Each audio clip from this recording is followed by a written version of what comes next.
Here's a tip for you guys if you have a 2014 to 2019 Chevy Silverado and you have yourself one of these key fobs with a remote start. If you don't know how to use it, let me get in focus here. Go ahead and press the lock button once and then press and hold the top button.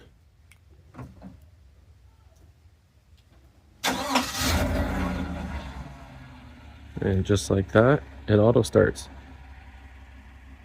So another feature, if you guys have remote start in your truck, and you also have heated and cooled seats, go ahead on the touch screen here, go into settings, scroll down, whoops, to vehicle, going past it, there it is. Go down to remote lock, unlock, and start. And down at the bottom here, you'll see remote start auto cool seats and remote start auto heat seats. So in the summertime, you can go ahead right now, I need to switch mine over, put the cool on and the heat off. So I still had the heat on from the winter time. So now when I remote start, the auto cooled seats will automatically turn on and start ventilating, help cool the truck down faster. Another setting in here for you guys, if you don't have it turned on while you're in vehicle, you can scroll down to comfort and convenience here and the auto mirror folding. You can cycle this on and off. This is handy if you're parking in a tight spot.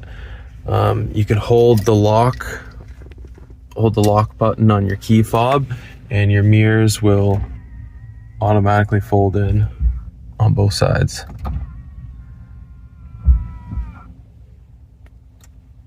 Another good feature to have turned on under the remote lock, unlock, and start. At the very bottom is remote window operation.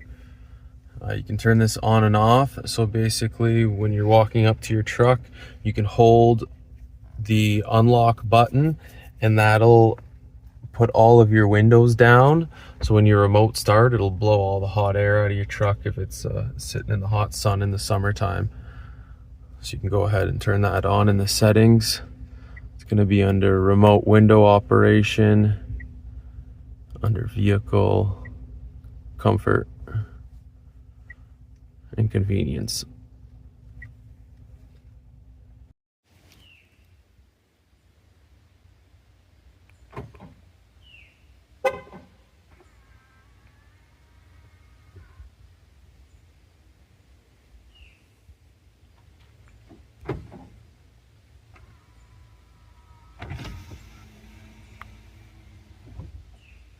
So one last thing we have here, this is the wireless Android Auto, just a USB dongle that sticks in here.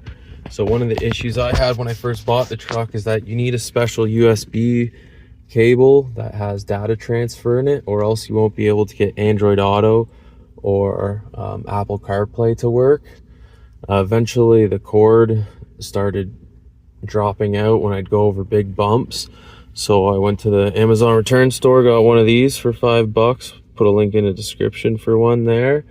And basically that'll enable you can just walk up to your truck, start it, and you'll have your Android Auto already linked wirelessly, as you can see here.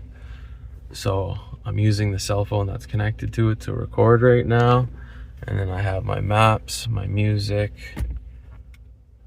all the usual Android Auto features here. Everything works perfectly fine. No issues, it doesn't lag or anything. Turn the music up a bit. So there you guys go. Go ahead and get yourselves one of these wireless Android Auto dongles, plug into your truck. Saves it from plugging in your phone every time you get in.